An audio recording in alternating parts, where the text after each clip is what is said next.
Intime, une émission proposée par le docteur Francis Arkhurst.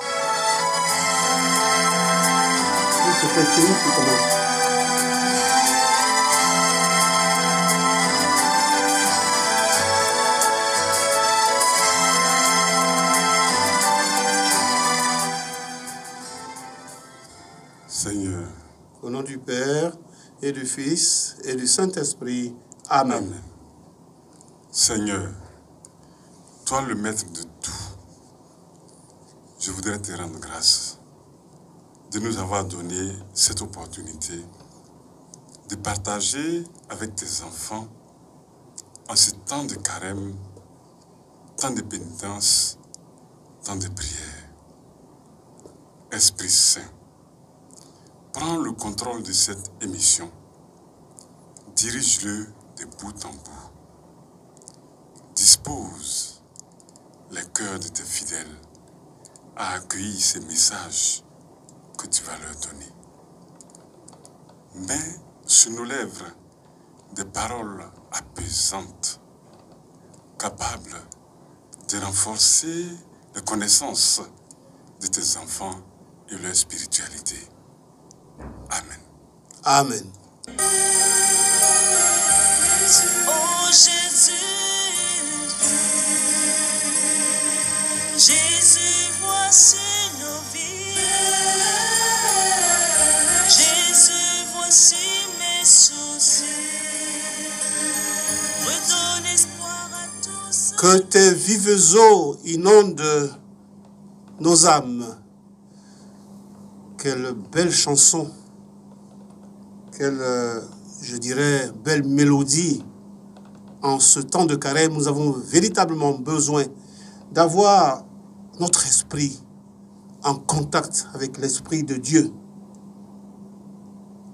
Depuis le XXe siècle, le monde est marqué par la transition épidémiologique qui repose en grande partie sur la baisse des taux de mortalité et le changement structurel des causes de décès.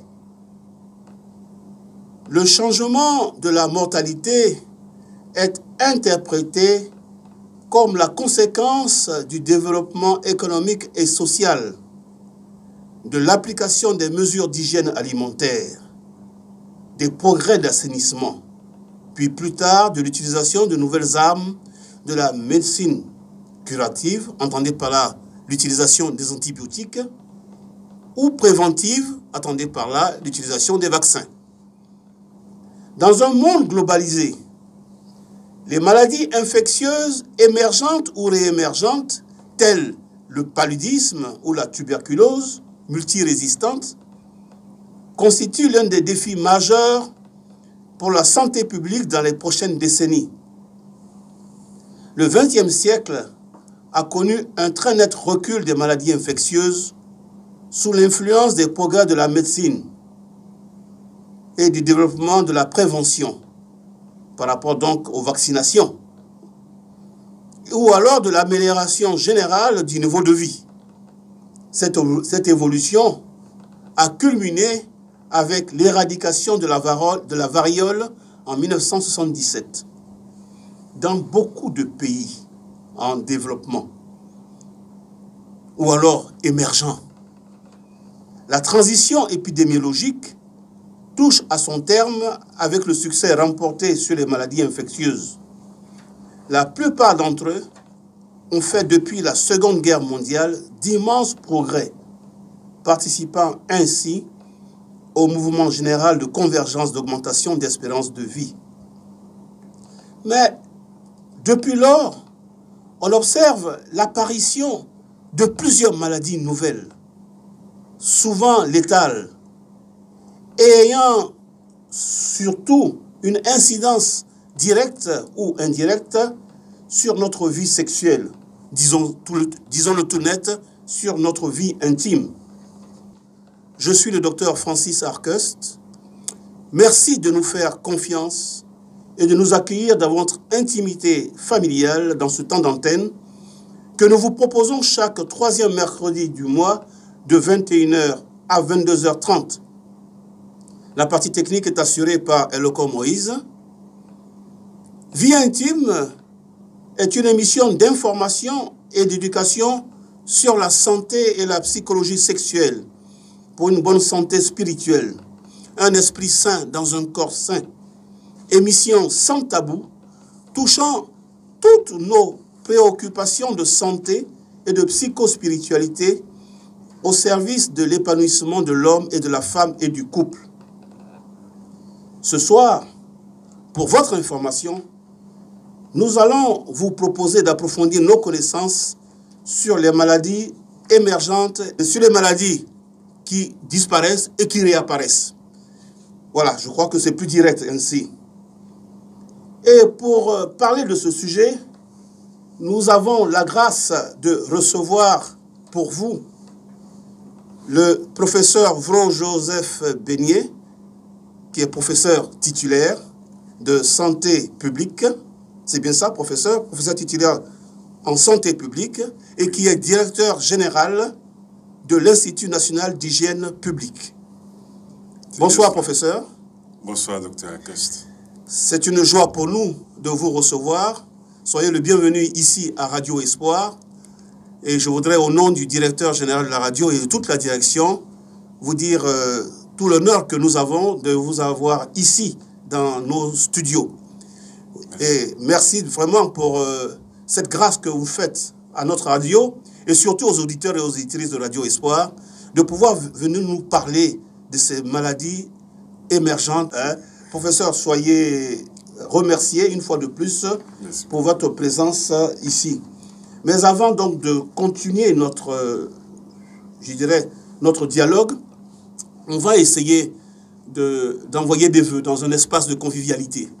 On va essayer de faire des vœux d'encouragement ou de prompt rétablissement pour un parent, un collègue, un ami hospitalisé ou malade à la maison, ou simplement pour les personnes éprouvées par la solitude. Alors on va le faire avec ce chant « Venez à moi », donné par la maîtrise de Yopougon. Toutes ces personnes qui se dévouent, toutes ces personnes qui véritablement sont soit dans les formations sanitaires ou simplement à la maison, dévouées à leurs parents, dévouées à leurs amis. Je pense particulièrement aux amis des malades, ceux-là même qui vont visiter ces personnes seules chez elles. Oui, pour d'autres personnes qui ont donné de leur vie pour se mettre au service de leurs frères et sœurs, ces personnes qui veillent nuit et jour pour la santé des populations, et que le Seigneur leur donne la force de pouvoir aller jusqu'au bout et de constituer un soutien important pour ces personnes dans les difficultés. À tout cela, Jésus dit, venez à moi, vous tous qui souffrez, vous tous qui peinez. Toutes ces personnes qui sauvent ces personnes, ces vies humaines, qui sauvent également ces âmes. Oui, Seigneur, sois leur réconfort et donne-leur la force de pouvoir poursuivre cette œuvre et cette œuvre noble. Aussi à tous nos parents, à nos enfants, à nos conjoints, qui aussi actuellement sont entrés à notre écoute. Je voudrais particulièrement envoyer toute mon affection au docteur Beignet Hortense, épouse de notre invité. Que le Seigneur la bénisse là où elle est, elle qui est toujours à sa tâche, toujours dévouée pour les autres. Que Dieu la bénisse. Oui, Seigneur, je voudrais te confier ma famille, je voudrais te confier mon épouse et nos enfants que tu nous as donnés. Oui, Seigneur, protège-les à tout instant, là où elles sont, à tout moment, et donne-leur le réconfort nécessaire. Nous voulons donc maintenant penser donc à tout le ministère de la Santé, à tous les agents du ministère de la Santé avec leur tête. Le ministre, à qui nous disons merci d'avoir permis donc que son collaborateur puisse venir ici à cette émission pour pouvoir donc parler des maladies émergentes et réémergentes.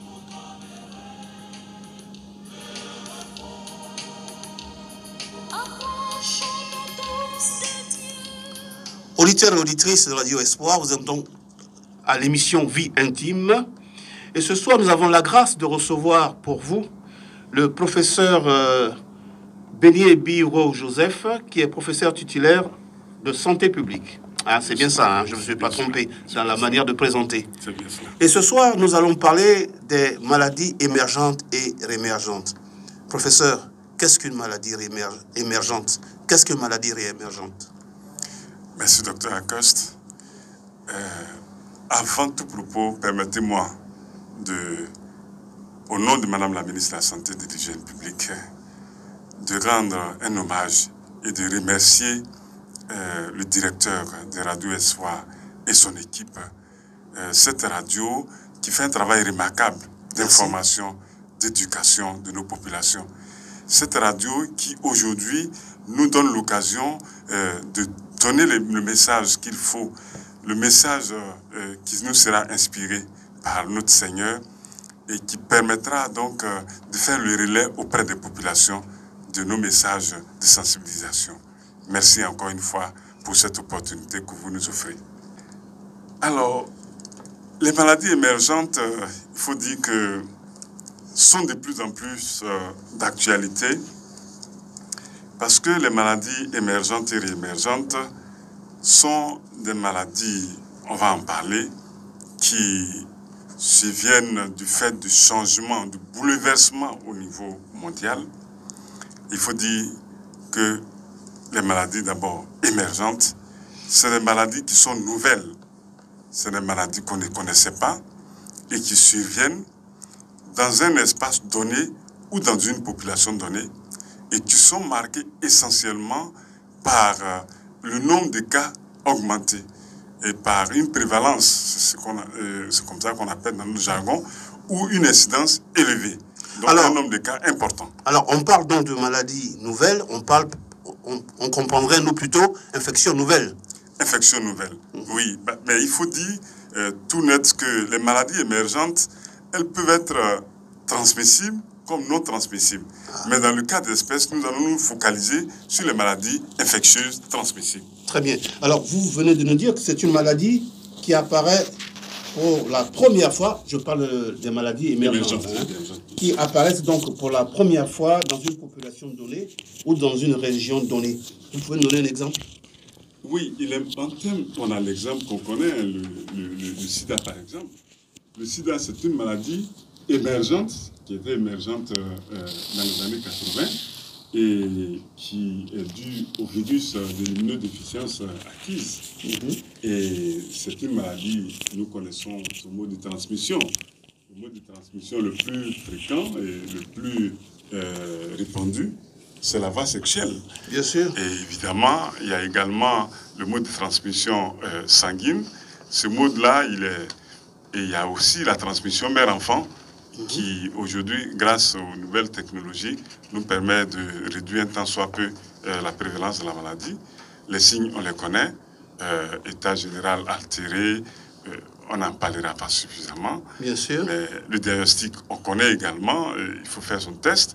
Et aujourd'hui, tout le monde est exhorté à faire son test pour que vraiment on connaisse effectivement la prévalence, qu'on prenne des dispositions. Les moyens de prévention, on les connaît également. C'est la fidélité, l'abstinence ou le port de préservatifs. Donc, c'est des méthodes qui sont de plus en plus connues. Et le traitement, justement, grâce aux ARV, aujourd'hui, les personnes qui sont infectées, les personnes vivant avec le VIH, ont une espérance de vie qui est plus allongée. Bien, alors, nous avons parlé des maladies émergentes. Vous les avez définies. Mais alors, on est curieux de comprendre quel est le rôle que joue l'Institut national d'hygiène publique dans l'éradication de cette maladie. Oui, l'Institut national d'hygiène publique est une institution du ministère de la Santé et de l'hygiène publique. C'est un établissement qui a un rôle important dans le cas des maladies émergentes et réémergentes. C'est la raison d'ailleurs pour laquelle nous sommes ici aujourd'hui. Mais pour mieux le comprendre, il y a 3 étapes importantes. D'abord, il faut dire qu'en 2001, le ministère de la Santé et de l'Hygiène publique a identifié l'Institut national d'hygiène publique comme étant la structure qui va gérer, qui va donc assurer la surveillance des maladies à potentiel épidémique. Ça veut dire quoi? Ça veut dire les maladies qui sont susceptibles d'entraîner des épidémies. Donc, l'Institut d'hygiène a cette mission-là importante de surveiller ces maladies en collaboration avec les districts sanitaires, les régions sanitaires également, qui ont cette mission de collecter les informations régulièrement, tous les jours, et de les transmettre au niveau central à l'Institut d'hygiène. Et l'Institut d'hygiène va faire donc l'analyse de ces données-là pour attirer l'attention, pour voir s'il y a une épidémie qui nous guette, qui peut survenir. Et l'Institut automatiquement part à cela. Ça, c'est la première étape. Ensuite, il y a la deuxième étape, c'est celle qui est relative à l'épidémie de la fièvre, enfin à l'épidémie d'Ebola, qui est survenue en 2014 en Afrique de l'Ouest. Et justement, Ebola, comme on en parle, c'est une maladie émergente. C'est une maladie émergente dans la mesure où c'est la première fois qu'elle apparaît en Afrique de l'Ouest. Mais en Afrique centrale, et plus précisément en RDC, on peut la traiter de maladie réémergente. On va y arriver tout à l'heure. Comme on est encore dans les maladies émergentes. Et donc l'Institut d'hygiène, depuis l'avènement de cette maladie, a eu le rôle important de continuer à surveiller les maladies à potentiel épidémique, mais surtout à s'organiser pour la gestion de ces urgences-là lorsqu'elles surviennent. C'est en cela qu'il a été mis en place un centre des opérations d'urgence au niveau de l'Institut d'hygiène, centre d'opérations d'urgence, qui est un outil important de gestion, de coordination et surtout un outil de prise de décision. Et donc, cet outil-là, on l'a utilisé dans le concept d'une seule santé où on implique les différents ministères face à une urgence qui se produit. Bon, très bien. Alors, nous sommes dans un cadre, je dirais, thérapeutique, mais c'est vrai, mais il y a l'Institut, si je comprends bien, hein, vous faites plus de la prévention que du traitement. C'est ça, on fait plus de prévention que du traitement. Que du traitement, en fait, vous prévenez toutes les grandes épidémies. C'est ça. Alors, on va revenir point par point, parce que c'est ce qui intéresse les auditeurs et auditrices de Radio Espoir, de comprendre où nous en sommes. Par exemple, on entend, bon, il y a des termes qui nous sont, je dirais, un peu durs à lire, et pourtant qu'on entend dans les masses médias. Par exemple, le chikungunya, c'est quoi ça? Qu'est-ce que c'est ça? Alors, c'est un terme qu'on entend beaucoup. J'en parle parce que ça a rapport un peu avec... Est-ce que ça a rapport avec le palu? Non, ça n'a pas rapport, mais ça fait penser au paludisme. Ça fait penser au palu. Oui, alors, qu'est-ce que c'est que le chikungunya? Alors, le chikungunya, c'est une maladie émergente à certains endroits, mais c'est une maladie virale. C'est une maladie de type un virus. C'est ça. Ouais. Il y a un virus. Oui, un virus. Et c'est une maladie qui est transmise par la piqûre d'un moustique qu'on appelle Aedes aegypti. On n'en trouve pas ici? Ah si, le moustique il existe ici. Ah bon? Parce qu'il est à l'origine d'autres maladies, comme la dengue dont on va parler plus tard. Tout à l'heure, oui. Alors, donc, le chikungunya, il est transmissible par la piqûre de moustique et il est caractérisé, généralement, les signes, c'est des signes qui font penser au paludisme. Hein. Il y a un syndrome fébrile avec des céphalées, des douleurs d'arthralgie, des douleurs au niveau des céphalées. Et ça peut même se compliquer d'autres affections, enfin d'autres complications telles que les hémorragies, l'ictère et autres. Et dans le cas du chikungunya, il n'y a pas de vaccin, malheureusement. Le traitement, il est purement symptomatique, comme toutes les viroses. Et pour prévenir, la prévention, c'est surtout de détruire le moustique Et c'est pour ça d'ailleurs qu'on fait des opérations de démoustication, des opérations d'élimination des gîtes larvaires. C'est-à-dire ces nids de moustiques là, il faut pouvoir les éliminer pour éviter que le moustique vienne piquer la population. Alors le type donc de maladie du chikungunya, donc c'est plus une fièvre hémorragique. Hein? Effectivement, c'est une maladie hémorragique. Alors, auditeurs et auditrices Radio Espoir, vous pouvez donc, Radio Espoir met à votre disposition un numéro de téléphone, le 49 56 03 03. Vous pouvez donc tout le long de cette émission envoyer des SMS pour participer à cette émission. Vous pouvez donc envoyer les SMS tout le long de l'émission au 49 56 03 03. Là, on vient de parler du chikungunya. S'il y a quelque chose qui vous tarabuste par rapport à ce terme, vous pouvez donc nous envoyer votre SMS et nous poserons donc la question. Nous le transmettrons donc au professeur Beignet. Alors, je répète le numéro du SMS. N'appelez pas à ce numéro, s'il vous plaît. C'est plutôt des SMS simplement qu'il faut nous envoyer. 49, je redonne le numéro. Je répète le numéro. 49 56 03 03. Je reprends. 49 56 03 03.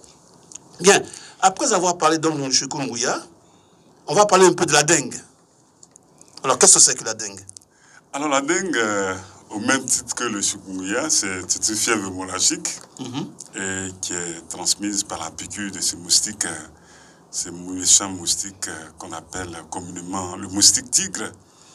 Et ces moustiques-là qui piquent surtout dans la journée, et donc qui est à l'origine de cette maladie qui est caractérisée par des signes comme la fièvre, comme des céphalées, comme des arthralgies, mais qui peut se compliquer aussi, hein, des hémorragies. On peut saigner de la bouche, du nez, de partout lorsque ça se complique. Et généralement, ça peut aboutir à la mort. Et il faut dire surtout que pour cette maladie, fort heureusement, il existe un vaccin, mais ce vaccin, il n'est pas à portée de prix ici chez nous. Il n'existe pas encore en Côte d'Ivoire. Et donc, ce qui nous reste, c'est surtout de lutter contre les moustiques en les détruisant, donc en faisant la démoustication et en faisant surtout l'élimination des gîtes larvaires. Alors, vous êtes en train de nous dire que pour le chikungunya, il n'existe pas de traitement spécifique. Oui. C'est plutôt un traitement symptomatique. Et pour la dengue, il n'existe pas de traitement. Il existe un traitement. Ah, il existe un traitement. Ah bon. Au même titre que le chikungunya. Oui, hein? Exactement. Très bien. Bon, alors, chikungunya, dengue, ce sont des expressions auxquelles il faut s'habituer. Oui, hein? désormais. Désormais, dans notre pays. Oui. Hein? Les signes principaux, ce sont les fièvres. Hein? Signes hémorragiques pour la dengue. Douleur articulaire pour le chikungunya. De même que pour la dengue aussi. De même que pour la dengue aussi. Oui, hein? c'est ça. Bon, il n'y a pas de traitement spécifique. Non. Alors, au niveau prévention, il faut simplement assainir le milieu, c'est ça? C'est ça. Un milieu propre. Oui, éviter donc l'accumulation d'eau. Voilà, c'est ça. Exact. Parce que l'eau constitue le gîte larvaire. Oui. Et c'est dans cette eau-là que le moustique vient pondre ses œufs.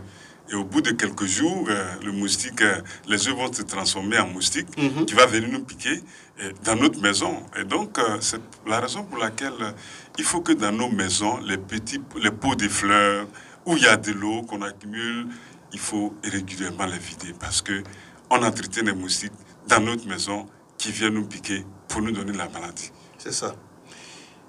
Bien, alors, après cela, je vais vous interroger, je vais vous demander... Alors, et pour la fièvre jaune, qu'est-ce que vous avez à nous dire là-dessus? Alors, la fièvre jaune. La fièvre jaune. Cette fièvre jaune, elle a une longue histoire en Côte d'Ivoire. Et cette histoire est vraiment importante à savoir. Vous savez, la fièvre jaune a été à l'origine de la délocalisation de la première capitale de la Côte d'Ivoire, de Bassam à Bingerville. Parce qu'il y a eu une épidémie de fièvre jaune dans les années 1880 et qui a été à l'origine des décès des colons à l'époque et qui nous a obligés, qui a obligé la Côte d'Ivoire à déplacer la capitale à Bingerville. Et après Bingerville, il y a eu le transfert de la capitale à Abidjan et puis après Yamoussoukro, bien sûr. Mais il est important de préciser que cette fièvre jaune a une histoire qui est tellement longue que, par exemple, en 1982, la fièvre jaune, on a eu une épidémie de fièvre jaune en Bahagro, avec près de 122 cas et des décès. Et c'est suite à cette épidémie qu'en 1983, on a introduit le vaccin dans le programme élargi de vaccination en Côte d'Ivoire. Et ça, c'est important à savoir. Et après ça, il y a eu une accalmie. Ensuite, dans les années 99, il y a eu une nouvelle épidémie. Donc là, on arrive au deuxième thème, maladie réémergente. Parce que la fièvre jaune existait et elle réapparaît par à-coup. Donc elle devient une maladie réémergente et elle a été à l'origine de l'introduction de ce vaccin-là. Mais la fièvre jaune a de particulier du fait que elle a cela de particulier, c'est que cette fièvre jaune est régie par le règlement sanitaire international. Si vous voyez que nous, chaque fois, nous demandons à ce que la population, les voyageurs soient vaccinés, c'est bien pour cela. Parce qu'elle est régie par le règlement sanitaire international. Mais c'est quoi le règlement sanitaire international? Alors, excusez-moi, vous savez, c'est vrai que quand on arrive à l'aéroport ici d'Abidjan-Port-Boué, hein, chaque fois, quand vous n'êtes pas vacciné, qu'est-ce qu'on fait? On vous vaccine automatiquement? Oui, soit on vous vaccine systématiquement, ou bien on vous demande de nous donner la preuve de votre vaccination. Mais alors ça, c'est fait pour la Côte d'Ivoire, mais quand on va à l'étranger, bon, dans certains pays dont je tairai le nom, on ne vous demande rien du tout. Hein. Oui, mais comme je le disais, c'est un instrument juridique. Tout à fait. Et qui est même obligatoire, parce que 196 pays du monde et tous les pays de l'OMS ont ratifié cela. Et chaque pays doit le faire, doit contrôler ça. Parce que l'objectif, c'est de faire en sorte que on puisse maintenir la santé, garantir la santé des populations, mais sans toutefois constituer une entrave à la liberté des personnes et à la liberté des biens. Et c'est pour cela, justement, que tous, systématiquement, on doit éviter qu'une maladie qui éclate dans un pays se propage à travers les frontières. C'est pour ça, justement, que le contrôle est fait systématiquement au niveau des frontières. D'accord. Alors, quels sont les signes principaux de cette fièvre jaune? Alors, la fièvre jaune, les signes, c'est une fièvre. C'est une fièvre qui est élevée, avec des signes qu'on a cités tout à l'heure, des douleurs articulaires, des céphalées. Et elle est caractérisée aussi par un ictère, c'est-à-dire les yeux qui deviennent jaunes, les paumes qui deviennent jaunes. Et c'est une fièvre qui peut aboutir à des hémorragies aussi et tuer la personne. C'est ce qu'on appelle la jaunisse? Oui, c'est bien ça, la jaunisse. C'est ce qu'on appelle la jaunisse, oui. Hein, les yeux deviennent totalement jaunes. Oui, les téguments qui deviennent jaunes. Alors, et cette fièvre jaune-là, elle est transmise également par ce moustique. Un moustique Aedes aegypti, c'est un moustique qui va donc piquer, et il pique surtout la journée, comme on l'a dit, et il est à l'origine de ces complications que j'ai citées tout à l'heure. Et le diagnostic, c'est au laboratoire qu'on fait le diagnostic. C'est ça. C'est au laboratoire essentiellement. Mais fort heureusement, pour cette maladie, il existe un vaccin qui est efficace. D'accord. Et ce vaccin-là, aujourd'hui, sa protection, c'est pour toute la vie. Avant, on disait c'est tous les 10 ans, mais aujourd'hui, la protection, quand vous faites une dose du vaccin contre la fièvre jaune, vous en avez pour toute la vie. Très bien. Alors, comment on le diagnostique? Alors, le diagnostic, c'est au laboratoire, on fait un prélèvement de sang et on envoie ça au laboratoire. Et puis, avec les examens, la PCR ou autre, on met en évidence la présence du virus dans le sang. Et à ce niveau, le traitement est comment? Le traitement également est symptomatique. Vous voyez, comme toutes les viroses, le traitement est symptomatique. Quelqu'un qui fait la fièvre, on lui donne les antipyrétiques. Quelqu'un qui a mal, on lui donne des antidouleurs. Et puis, si jamais la personne saigne, il faut pouvoir compenser cette perte de sang-là. C'est ça. Alors, vous dites que c'est un vaccin qui est efficace, qui a montré cela, mais pourquoi on parle de maladies alors émergentes? Non, on parle de maladies émergentes parce que le virus, en fonction de tout ce qu'il y a comme dégradation dans l'écosystème, cela peut être à l'origine de l'éclosion. Et vous savez aujourd'hui qu'avec les activités de l'homme, l'homme a tendance à se rapprocher de plus en plus de l'animal. Et justement, à l'époque, la fièvre jaune sévissait, le virus de la fièvre jaune, surtout le moustique, il était dans la forêt. Mais aujourd'hui, vous voyez, avec les activités de déforestation, l'homme se rapproche de plus en plus et aujourd'hui à contact avec les animaux sauvages, ces animaux sauvages qui constituent des réservoirs du virus. Et donc, à cette occasion, le moustique qui pique l'animal sauvage comme le singe, il va venir, qui est infecté, va venir piquer l'homme au cours de ses activités et l'homme va donc faire la maladie. Alors, ça peut entraîner... Alors, je reviens toujours à ma question rituelle. Est-ce qu'elle est contagieuse par rapport à ma vie sexuelle? Non, la fièvre jaune n'est pas du tout contagieuse. Elle m'affaiblit. Oui, elle affaiblit, c'est sûr. Elle affaiblit parce alors que je ne peux pas honorer mon partenaire. Bien sûr, ça c'est important. C'est vraiment, elle est très astreignante. Et vous faites bien de le dire, ça nécessite beaucoup de repos. Et donc, ça peut constituer effectivement une entrave à un bon épanouissement sexuel. En d'autres termes, ça veut dire qu'il faut le prévenir oui. en faisant un bon vaccin. Oui, bien sûr. Hein? Bien sûr. Pour nous éviter d'avoir trop de questions. Oui, bien sûr. Hein? C'est important. Bien. Alors, je pense que pour la fièvre jaune, vous nous en avez dit suffisamment. On va parler de quelque chose qui nous a fait très peur en Côte d'Ivoire, mais je pense que ça a été tellement bien géré par votre ministère.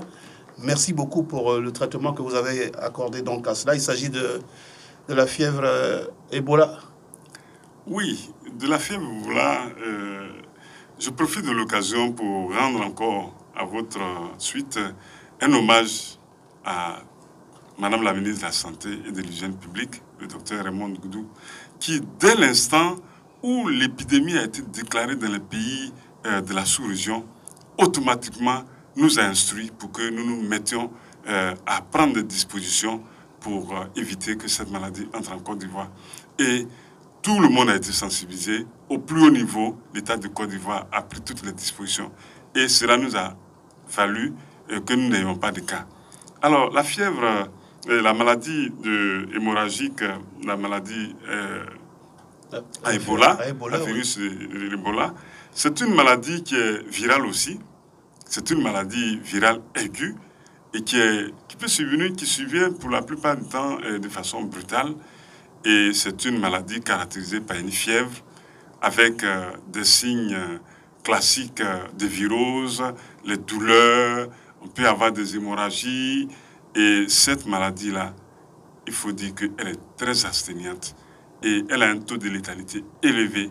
Surtout... Ça veut dire quoi, létalité? La létalité, ça veut dire que les personnes qui ont la maladie ont beaucoup plus de chances de mourir et dans pareilles circonstances, c'est mieux d'aller très tôt à l'hôpital. Et quand on va tôt à l'hôpital, on peut vraiment guérir la personne. Mais quand on y va tard, en général, les complications sont là et c'est difficile de pouvoir régler, de pouvoir endiguer le phénomène. Il ne faut pas avoir peur de le dire, ça nous entraîne directement à la mort. Ah oui, si ce n'est pas pris avec sérieux. Pas pris avec sérieux, ça entraîne à la mort. Et vous avez vu, vous avez dû le constater, dans la sous-région, elle a fait énormément de dégâts avec près de... on a eu énormément de cas avec 11 000 décès et 28 000 patients. Donc, c'était vraiment une véritable pandémie et ça a été décrété comme urgence de santé publique par l'Organisation mondiale de la santé. Très bien. Alors, c'est transmis comment? Alors, la transmission de la maladie à virus Ebola, la transmission, c'est une maladie contagieuse. Donc, c'est une maladie qui se transmet par le contact. Donc, elle peut se faire par le contact avec les fluides, c'est-à-dire le sang d'une personne infectée, les déjections de la personne infectée, même les urines, les salives. Et même, et ça, c'est important de le dire, on a eu des cas de transmission sexuelle. Ah, alors, ça, c'est... De transmission sexuelle? Oui, dans le cas de la maladie à virus Ebola. Par le virus Ebola? Oui, on a vu des cas. Et même des gens qui ont gardé le virus longtemps dans la sécrétion sexuelle pendant des mois et des mois, voire années.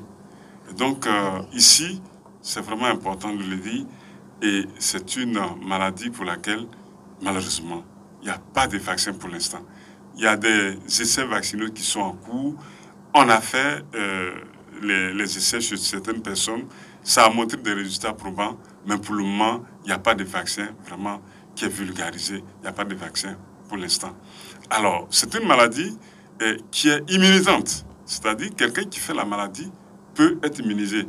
Et c'est justement sur ça qu'on s'est appuyé dans ces différents pays-là pour tester le vaccin. Immuniser, cela veut dire qu'elle ne peut plus, avoir la maladie. Voilà, hein. C'est ça.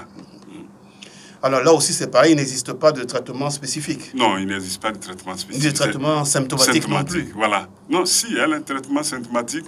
Par exemple, quelqu'un qui fait la maladie, qui saigne, évidemment, il faut le transfuser. Et quelqu'un qui fait la fièvre, on lui donne des antipyrétiques. Donc, là, le traitement, il est purement symptomatique. Cela veut dire qu'au niveau prévention, qu'est-ce qu'il faut faire? Alors, au niveau prévention, c'est vraiment les mesures d'hygiène. Le lavage des mains, on ne le dira jamais assez. Un bon lavage des mains, c'est vraiment important. À chaque fois qu'on fait un geste qui peut nous exposer à une contamination, avant de manger, il faut se laver les mains. Après avoir mangé, il faut se laver les mains. Et il faut systématiquement, au sortir des toilettes, se laver les mains. Parce que la maladie se transmet par ces voies-là.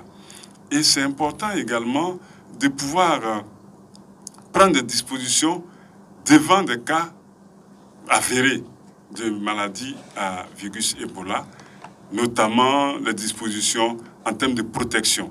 Parce qu'on a vu que le personnel de santé n'a pas pris suffisamment de dispositions et il y a eu beaucoup de décès au sein de ce corps-là.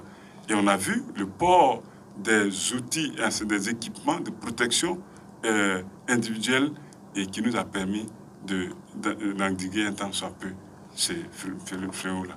Alors, je voudrais rappeler aux auditeurs et auditrices de Radio Espoir que la radio met à leur disposition un téléphone où ils peuvent envoyer des SMS. Donc, je reprends le numéro, le 49 56 03 03. 49 56 03 03. Vous pouvez donc appeler pour faire part de vos préoccupations au professeur Vro-Joseph Beniebi. Alors, je profite donc de l'occasion, puisque nous parlons... bon, tout à l'heure, nous avons parlé de moustiques. Donc, on n'était pas encore très près sur le plan technique pour pouvoir vous poser la question. Parce que là, nous parlons donc de la maladie Ebola. Mais si vous permettez, on va juste faire un petit retour en arrière. Avec plaisir. On a parlé de... Est-ce que sur Ebola, vous avez dit ce que... Vous avez dit l'essentiel, ou alors il y a quelque chose à ajouter? Oui, je pense que j'ai dit l'essentiel, mais les auditeurs sont toujours... on leur demande s'il y a des éléments qui ne sont pas très clairs. Il ne faut pas qu'ils hésitent à nous les porter pour que nous puissions vraiment éclaircir cela. Parce que l'objectif, c'est vraiment de leur donner le maximum d'informations qui puissent guider leur lanterne. Oui. Alors, tout à l'heure, nous parlions... Vous voyez, tout à l'heure, nous parlions donc de chikungunya, je dirais, de la dengue. Bon, on a un peu, on a de la fièvre jaune. On est un peu touché. Le paludisme, on n'a pas encore parlé du paludisme en tant que tel. Mais ça veut dire quoi? Que toutes ces maladies ont un moustique particulier. Il y a combien? C'est un auditeur d'ailleurs qui nous pose la question. C'est la raison pour laquelle je rebondis dessus. Alors, il vous dit bonsoir, professeur. Oui, et il vous demande également. Il y a donc combien de sortes de moustiques. Donc, je ne fais que simplement lire la question qu'il pose, qui a tout à fait rapport avec le thème de notre émission.